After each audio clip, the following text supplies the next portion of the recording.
Maligayang pagdating dito sa Tito Ver TV, ang channel na nagbibigay liwanag sa ating isipan, lakas sa ating puso at gabay sa ating kaluluwa. Dito natin tatalakayin ang mga spiritual learnings, life lessons, inspiration at malalim na mensahe na makakatulong sa ating pang-araw-araw na pamumuhay. Kung naghahanap ka ng kapayapaan, direksyon, motibasyon at mas malalim na koneksyon mo sa ating sarili at sa ating Panginoon, nasa tamang lugar ka. Kaya stay tuned dito sa aking YouTube channel. Sa araw na ito ay tatalakay natin ang tatlong aspeto ng New Testament Church. Ang Bagong Tipan o New Testament ay nagpapakita ng malinaw na larawan kung paano namuhay, sumamba at naglingkod ang unang iglesia. Hindi lang ito isang samahan ng mga mananampalataya, kundi isang spiritual na katawan ni Kristo na may malinaw na layunin. Ang sambahin ng Diyos, palakasin ang kapatiran, ipangaral ang ebanghelyo at mamuhay ng banal.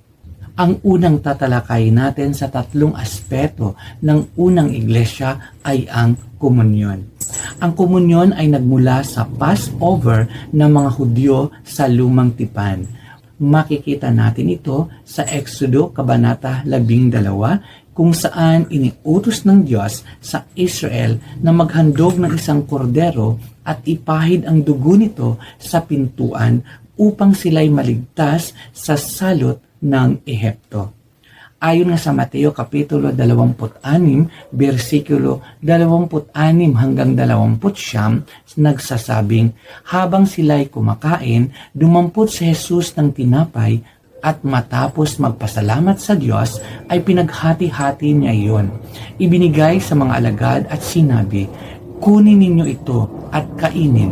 Ito ang aking katawan. Pagkatapos, dumampot siya ng kupa, nagpasalamat sa Diyos at ibinigay iyon sa kanila. Sinabi niya, kayong lahat ay uminom nito sapagkat ito ang aking dugo ng katibayan ng tipan ng Diyos. Ito ang aking dugong ibinubuhos para sa kapatawaran ng mga kasalanan ng marami. Sinasabi ko sa inyo, hindi na ako iinom nitong katas ng ubas hanggang sa araw na inumin kong panibago na kasalo kayo sa kaharian ng aking Ama.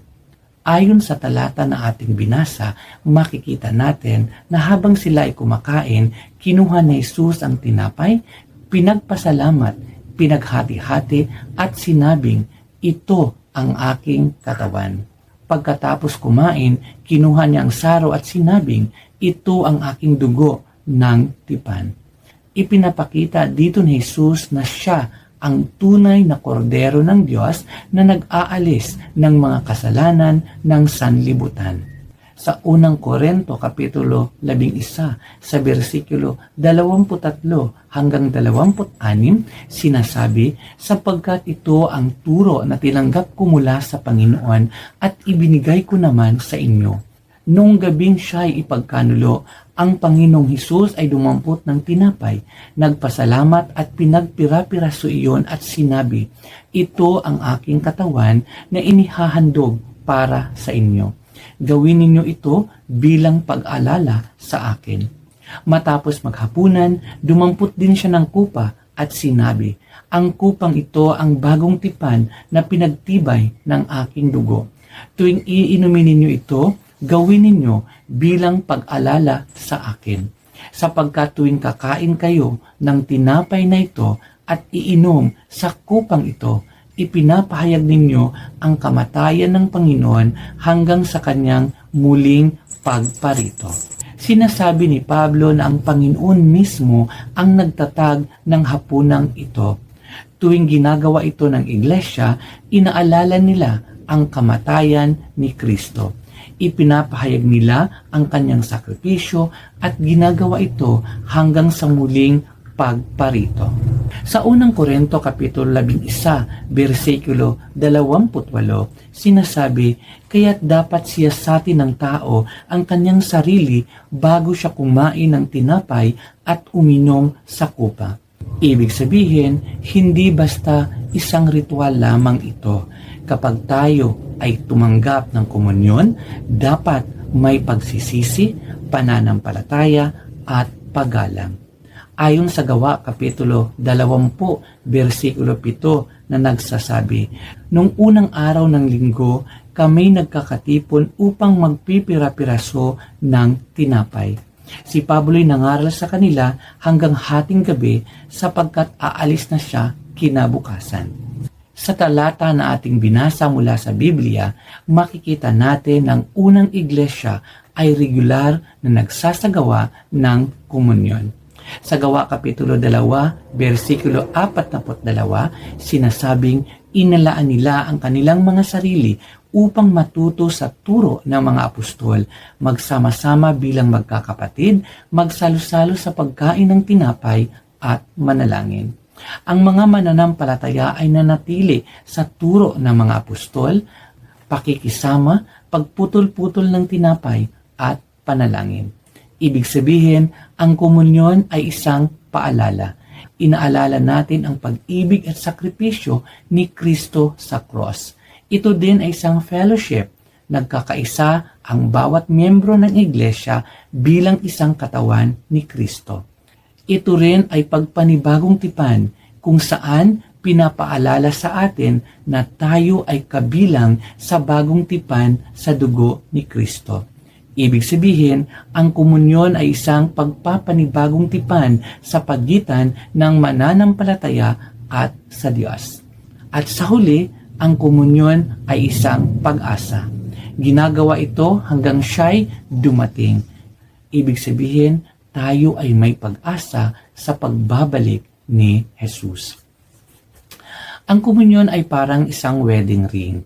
Ang singsing ay hindi ang pag-aasawa mismo, ngunit ito ay isang paalala ng tipan ng marriage. Gayon din ang tinapay at saro ay hindi simpleng pagkain lamang. Ito'y banal na paalala sa ating relasyon kay Kristo. Kaya bilang isang Kristiyano, dapat tayo ay makilahok sa komunyon ng may paggalang at malinis na puso. Kailangang suriin natin ang ating sarili bago tayo tumanggap ng komunyon. Ayusin natin ang ating relasyon sa ating kapwa mananampalataya at higit sa lahat, alalahanin natin ang kabutihan ni Kristo. Pangalawa na ating tatalakayin ngayon ay ang pagbibigay para sa gawain ng iglesia. Ang pagbibigay ay hindi simpleng pagkuha ng koleksyon lamang. Ito ay isang uri ng pagsamba. Ang salapi ay salamin ng ating puso. Sabi nga sa Mateo Kapitulo 6, versikulo 21 na nagsasabing, sapagkat kung saan naroroon ang iyong kayamanan, naroroon din ang iyong puso. Kaya kung mahal natin ang Diyos, susuportahan natin ang gawain ng iglesia. Ayon sa Mateo Kapitulo 6, versikulo 24 na nagsasabing, walang aliping makakapaglingkod sa dalawang Panginoon, sapagkat kapupuutan niya ang isa at iibigin ang ikalawa. Paglilingkuran ng tapat ang isa at hahamakin ang ikalawa. Hindi ninyo maaring paglingkuran ng pareho ang Diyos at ang kayamanan. Ibig sabihin, hindi dapat pera ang laman ng ating puso. Sabi nga sa Kawikaan Kapitulo 3, versikulo 9 hanggang 10 na nagsasabing, parangalan mo si Yahweh sa pamamagitan ng iyong mga kayamanan, at mula sa iyong pinakamainam na ani, siya ay iyuring handugan. Sa gayon, kamalig mo ay lagi ng aapaw, sisidla ng inumin ay hindi nga matutuyuan. Ang unang ani ang dapat nating ibigay muna sa Diyos bago ang ating sarili. Sabi nga sa unang Korinto Kapitulo 16, versikulo 1-2, sinasabi, tungkol naman sa ambagan para sa mga kapatid, gawin ninyo ang tulad sa ipinagbiling ko sa mga iglesia sa Galatia. Tuwing unang araw ng Sanlinggo, ang bawat isa ay maglaan ng bahagi ng kanyang kinikita at ipunin iyon upang hindi na kailangang mag-ambagan pa pagpunta ko riyan. Inuutos ni Pablo na tuwing unang araw ng Sanlinggo, magtabi ang bawat Kristiyano ng handog ayon sa kinikita nito. Ibig sabihin, makikita natin sa talata na ang mga Kristiyano ng unang simbahan ay regular na nagbibigay. Nakaplano ang kanilang pagbibigay at ang pagbibigay nila ay ayon sa kanilang kalooban. Katulad halimbawa ng mga taga-Macedonia na nagbibigay kahit mahirap sila. At mababasa natin ang kwento noon sa 2 Korinto Kapitulo 8, versikulo 1-15. Sa 2 Korinto Kapitulo 9, versikulo 6-7, sinasabi, ito ang ibig kong sabihin, ang nagtatanim ng kakaunti ay aani ng kakaunti at ang nagtatanim ng marami ay aani ng marami. Ang bawat isa ay dapat magbigay ayon sa kanyang pasya, maluwag sa loob at hindi napipilitan lamang sapagkat iniibig ng Diyos ang nagbigay ng may kagalakan. Ang naghahasik ng kakaunti ay aani ng kaunti at iniibig ng Diyos ang masayang nagbibigay. Sa unang iglesia, marami ang mahihirap, byuda at inuusig, kaya ang handog ay ginagamit nila upang tulungan ang mga nangangailangan, suportahan ang manggagawa sa Ebanghelyo at tulungan ang mga kapatid sa ibang lugar. Ang pagbibigay sa simbahan ay isang mabuting pangangasiwa dahil lahat ng mayroon tayo ay mula sa Diyos. Ito ay isang uri ng pagsamba, hindi lang awit ang pagsamba kasama ang pagbibigay. Ito din ay pagtitiwala dahil kapag tayo'y nagbigay, ipinapakita natin na nagtitiwala tayo sa probisyon ng Diyos. At ito ay pag-ibig na may gawa. Ang pag-ibig ay hindi salita lamang, kundi nakikita ito sa gawa. Ang isang ilog ay sariwa dahil patuloy itong dumadaloy. Ang lawa na walang labasan ay nagiging madumi. Ang buhay na marunong magbigay ay pinagpapala at kapaki-pakinabang. Kaya bilang isang Kristiyano sa ating panahon, magbigay tayo ng regular at may plano. Magbigay ayon sa ating kakayahan. Magbigay ng may galak sa puso. Suportahan ang gawain ng simbahan at tumulong sa mga nangangailangan. At ang pangatlong aspeto ay ang confession of sin o ang pagpapahayag ng kasalanan. Ang kasalanan na itinatago ay sumisira ng puso. Ngunit ang kasalanang inaamin sa Diyos at pinagsisihan ay nagdadala ng kagalingan at kalayaan. Ayon sa Santiago Kapitulo 5, versikulo 16, sinasabi, kaya nga ipagtapat ninyo sa inyong mga kapatid ang inyong mga kasalanan at ipanalangin ninyo ang isa't isa upang kayo'y gumaling. Malaki ang nagagawa ng panalangin ng taong matuwid.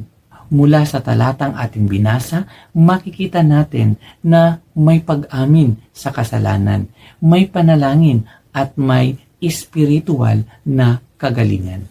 Hindi nito ibig sabihin na kailangang ipahayag lahat sa buong madla palagi ang ating mga kasalanan, kundi may kahalagahan ang tapat ng paghingi ng tulong at panalangin mula sa mga kapatid na espiritual. Sabi nga sa Kawikaan Kapitulo 28 sa versikulo 13 na nagsasabing, ang nagkukubli ng kanyang sala ay hindi mapapabuti, ngunit kahahabagan ng Diyos ang nagbabalik loob at nagsisisi. Ang nagkukubli ng kanyang kasalanan ay hindi giginhawa. Kapag itinatago natin ang ating kasalanan, nakakaramdam tayo ng guilt, ng takot at walang kapayapaan. Ngunit ang umaamin at tumatalikod dito ay tatanggap ng awa. Sa unang iglesia, seryoso sila sa kabanalan. Ang pangangaral ay nagdadala ng conviction, kaya may tumutugon sa pagsisisi at pagbabalik loob. Ang confession ay nagpapakita ng kababaan ng loob dahil inaamin natin na tayo ay nagkamali. Ito din ay nagpapakita ng pagsisisi dahil hindi lamang sa salita kundi pagtalikod sa ating mga kasalanan. Ito din ay nagbibigay sa atin ng kagalingan dahil ang tapat na pag-amin ay daan sa kagalingan ng kaluluwa. At nagbibigay din ito sa atin ng restoration. Ibinabalik tayo sa tamang relasyon sa Diyos at sa ating kapwa. Parang sugat na tinatakpan lamang ng damit. Kapag hindi nilinis, lalala ito. Ngunit kapag nilinis ito at ginamot, gagaling ito. Ganyan din ang ating kasalanan. Kaya dapat magkaroon tayo ng regular na self-examination sa ating sarili. Agad humingi ng tawad sa Diyos at humingi ng tulong sa mga kapatiran. Kung may nasaktan, humingi ng tawad sa tao. Humingi ng panalangin mula sa mga kapwa Kristiyano at iwasan ang paulit-ulit na kasalanan. Ang New Testament Church ay hindi lamang isang gusali o isang organisasyon. Ito ay pamayanang namumuhay ayon sa katotohanan ni Kristo. Kaya dapat nating tandaan ng komunyon ay isang pagpapaalala sa cross sa ginawa ni Kristo. Ang contribution o pagbibigay ay nagpapakita ng pusong mapagbigay at nagbibigay pabalik sa Diyos. Ang confession ng mga kasalanan ay nagpapanatili sa atin ng kabanalan at kalusugan ng Espiritu. Kung ang modernong iglesia ay magiging tapat sa tatlong aspetong ito ng simbahan, magiging malakas ito, malinis, mapagmahal, at makapangyarihang saksi ni Kristo sa mundong ito. Sa huli, ang hamon sa bawat isa sa atin ay dapat tanungin natin ang ating sarili. Tumatanggap ba ako ng komunyon ng may paggalang? Tapat ba ako sa pagbibigay sa gawain ng Diyos? At may kasalanan ba akong dapat aminin at talikuran? Kapag uang tugon natin sa Diyos, ang iglesia ay tunay na magiging buhay at makapangyarihan.